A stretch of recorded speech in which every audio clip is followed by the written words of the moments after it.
Hello and welcome to the third episode of the Hitchhiker's Guide to the Industrial Metaverse. Happy to have you here. Today we'll have two special guests, my colleagues Caro and Thomas, because today I want to talk about collaboration and workflows with NVIDIA Omniverse and USD layering to integrate different aspects and tools of the industrial metaverse and digital factory, and we need some colleagues to do live collaboration. If you have any questions or remarks, please write to the chat. I try to answer everything, and with that, let's dive into the episode. We're talking about industrial metaverse transformation, and I think NVIDIA Omniverse and the universal scene description is a fundamental part of making this happen, to really create holistic digital twins. I've also told you in the last episode and the episode before that I think we have a lot of good components and building blocks to build that on this.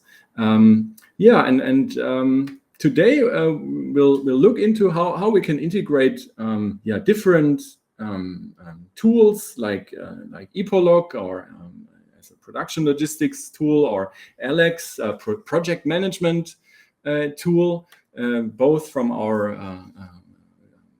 group, Actano Group, sister companies of us, and also with the SyncTwin app, Omniverse kit-based app consisting of several kit extensions.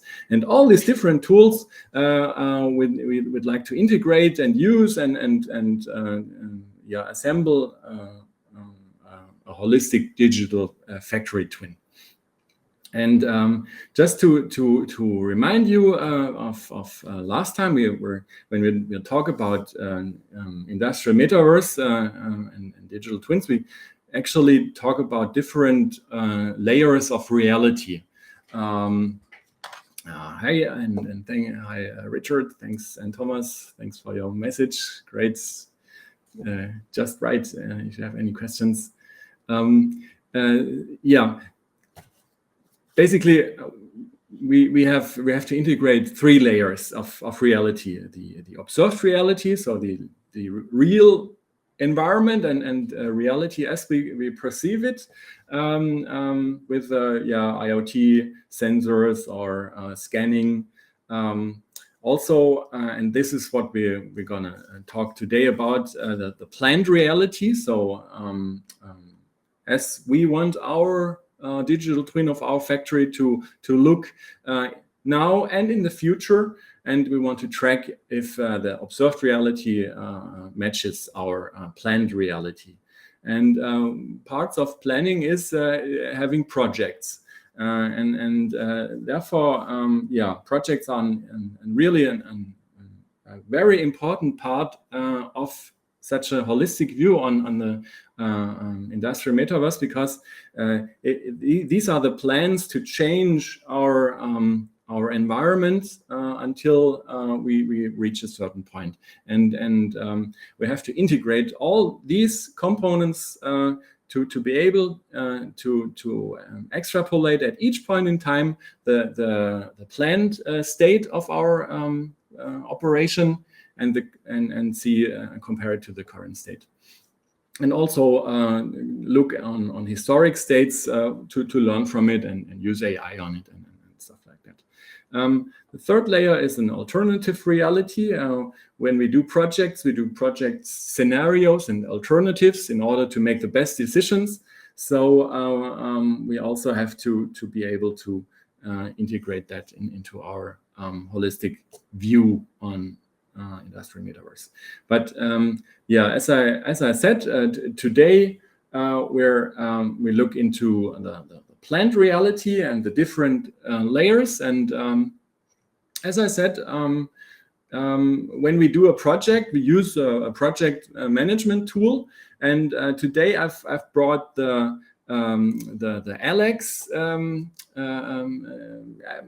web app. It's a great tool for multi-project management, web-based, and I've put together like a few sample projects which we could see in a small and medium-sized factory.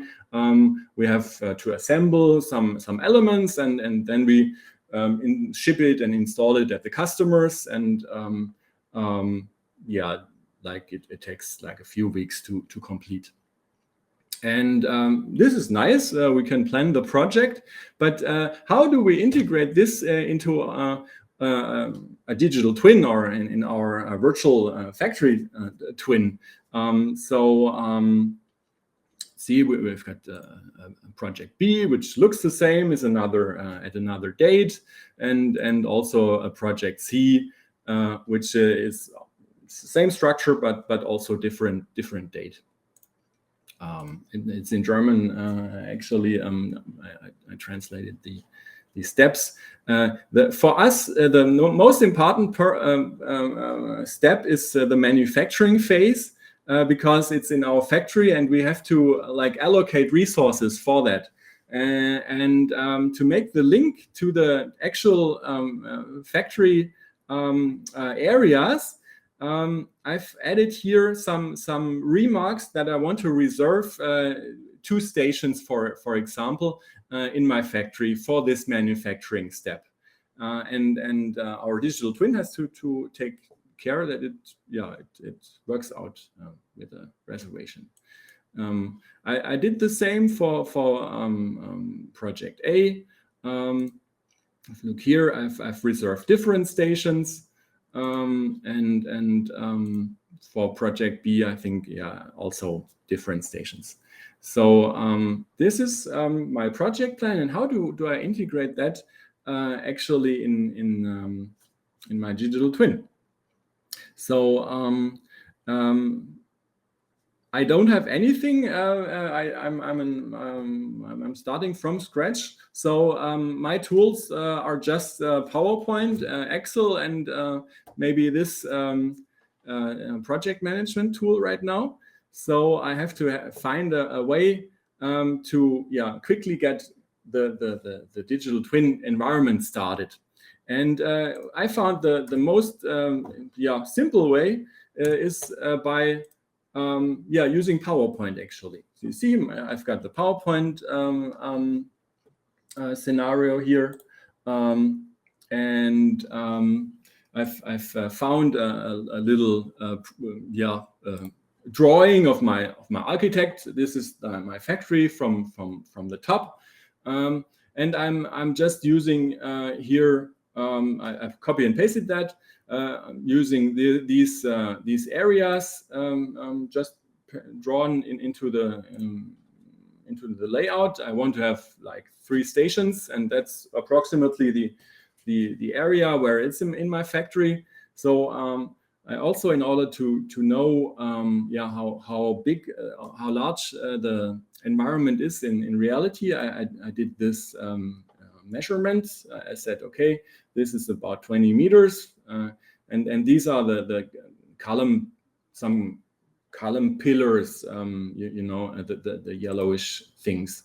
And also I've put this origin mark in order to indicate where is the origin of the factory. And that's all I need to get started. Then I use the Sync Twin app. That's a collection of kit extensions on Omniverse Kit, and we want to make it really easy to start your digital factory twin. And this is how I can do it. I just upload a floor plan, and this is something new I couldn't show before.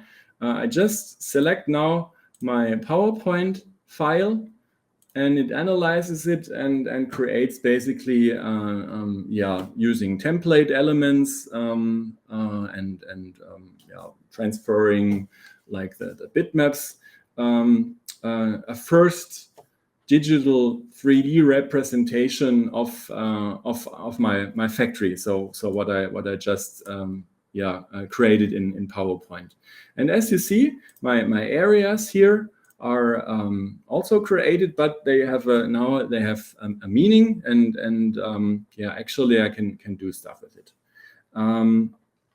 And so this is the first step, basically, to now we have something in 3D and can work with it. And I also and if we look into this is actually a USD component.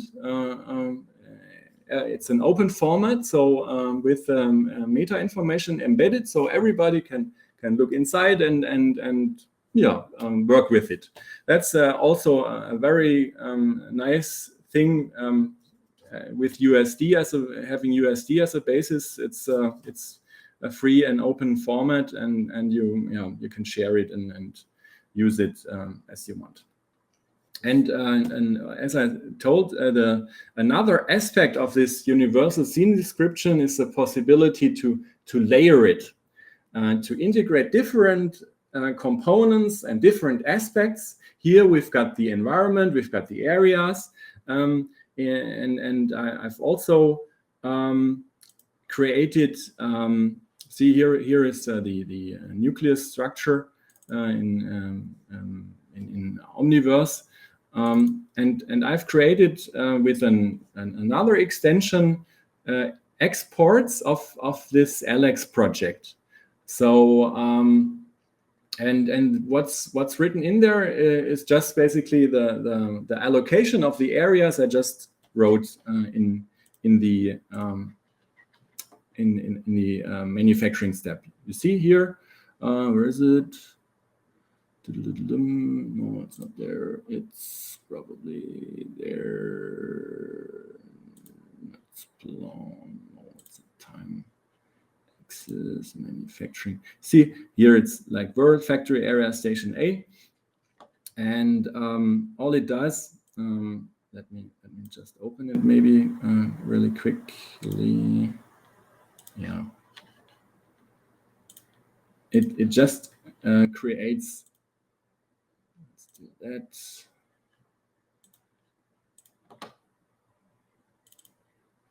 so this is create the Omniverse kit extension. It's now it will be called USD Composer in the future. But as you see here is our Omniverse platform, the nucleus it's called, where all the files are stored and everybody can look into it. And for Alex, for example, I've created this export. There is no 3D information inside, but only 2D information with here the project reservation for a certain date for this area. But you see here we've got a global namespace, we've got world factory areas and station A. And now we'll integrate everything together into one planned state using USD layering.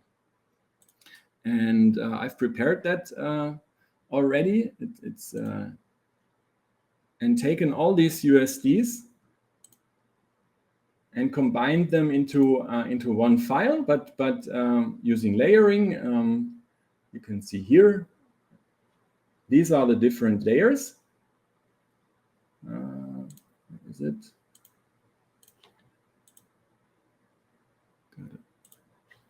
Layer. So, for example, we've got this is the thing we've created with the SyncTwin PowerPoint import, right?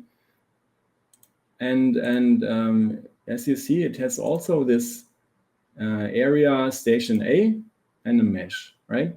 And if we look into the assembled stage, we see that we have for everything like this global namespace, and in station A we don't have only the mesh but also the project reservations from the project management layers. See here, for example, project C has a reservation for station C and station B, right? And project A has a reservation for what is it? Station A and station B. And everything comes together in this layering USD approach. And that's one of the real cool things about USD and universal scene description. We've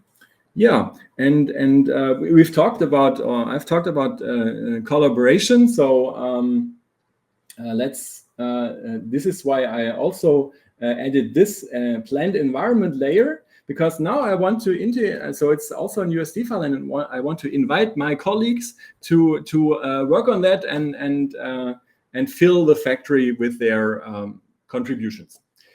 So I just where are they? Just call them by Caro and Thomas. There, I hope they're there. You want to join me? And what I'm doing now, I'm starting a session. So it's a collaboration session. That's something built in Omniverse, there we can in live collaborate on the scenario. Join me today. Yeah, let's do that. Right.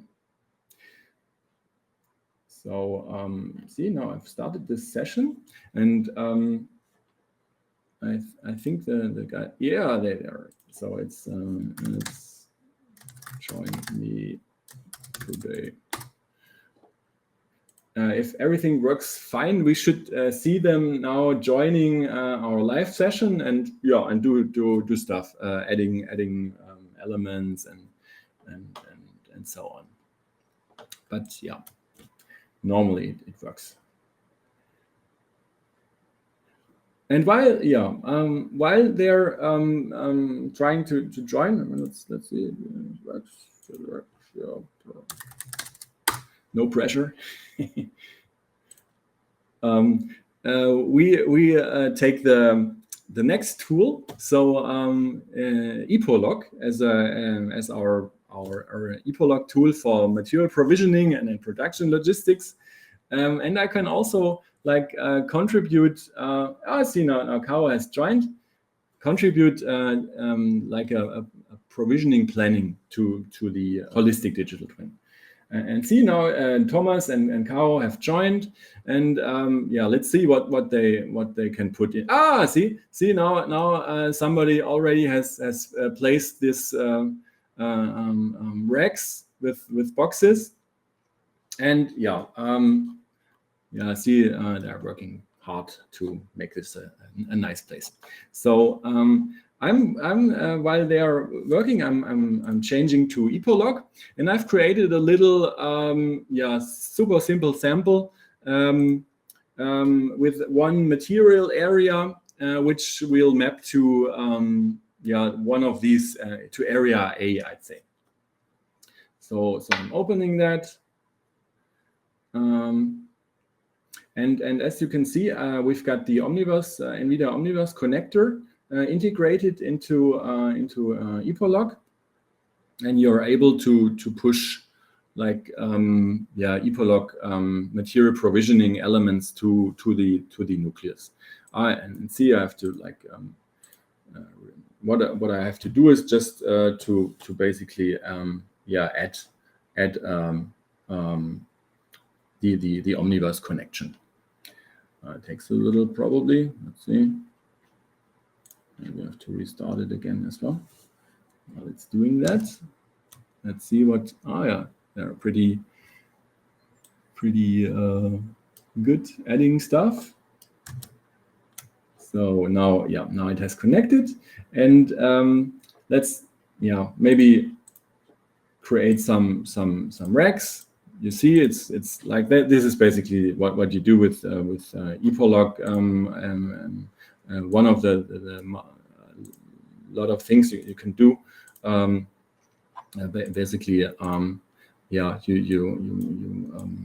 place racks and material, and this is what, for example, BMW or all our automotive customers do, and you can calculate how much the worker has to walk and everything related to logistics from the dock to the assembly line. You can all do that with ipolog. But we will just use this as a basis to demonstrate. Now we want to push this area A to the nucleus, and this is what it does right now. It exports the meta information and the area information and pushes it to the nucleus. And so let's see what it does. Where are we? Here are we? Our colleagues are still busy. So now I'm using a different method of assembling the structure. I'm using referencing. So I don't want to take the structure, but to show you that as well. But only the actual element. And now the ipolog environment has been exported to this structure. So that's a common approach. If you have external systems, you push your content to this area, and then you integrate that by layering or referencing into your common holistic digital twin. So this is what I'm doing now. I move it maybe to the station A. So and here what we have to take into account is the provisioning. I give a name.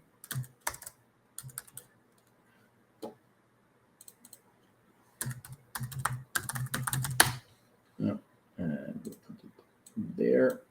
Because what might be an issue is always the scale. Here, one is in meter and one is in centimeters. So if it's set up correctly, it just comes to the right place in the right scale. But here, just to give you an idea, I just exported the scenario and integrated into my digital twin. And as you can see here, this is just the meta information about the racks. You see, the most important information: the rack is this size and has these shelves. That's all ipolog cares for in this respect, and that's what it contributes to the digital twin. And now I can actually use a kit extension of SyncTwin again in order to create nice and good well constructed racks from these using this meta information. So I look for this extension. So everything is built around extensions. That's a good thing about Omniverse. If there are tons of extensions already doing things, and if you need another one, you can just write it using Python. So I've loaded this flow rack extension, and what it does, I can select here this rack. Which one did it? This one was it? No. And I just create a nice representation of it. And since I've used just one type of rack, the other racks also have been created. So this is another form of layering. I'm just layering the nice construction and the correct construction actually. Which has used the metadata provided by ipolog in order to construct these really nice looking elements. And yeah, that was like the time was almost over. Now let's see what the colleagues have been really busy, so they added a lot of things. So thanks a lot for that. It's just to demonstrate what's possible, and as you see, we're working synchronously and just everybody in his context. So it's a very nice environment for collaboration and non-destructive editing, actually. With this, I think, have you got any questions so far? Just write them to the chat, or if you're also interested, you can download Synchron beta. We're taking applications. There is also a description how to use it and get started with the Omniverse environment. An overview, Holger Lotz writes, an overview, who did what? You mean who contributed what? Yes, it's basically the layer information. So here we've got the three Alex projects, and also where is it? In the USD files themselves, there is a I hope I can. There is kind of a contribution log. Every time somebody saves something, it's written there. So maybe can you see that here?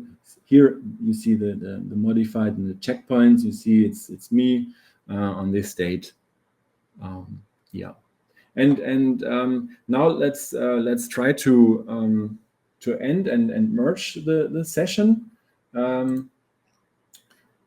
So this now was a live session, and if you want to have the results integrated into this holistic final version, we end and merge the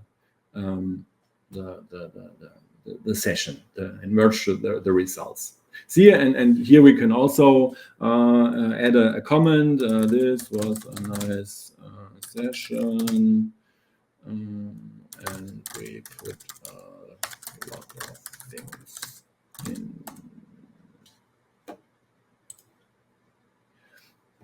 And so yeah, and make sure that everything works fine. It may take a while, but yeah. So, yeah. Anything else? Other questions? See, now it has created. Merge it, and we're done.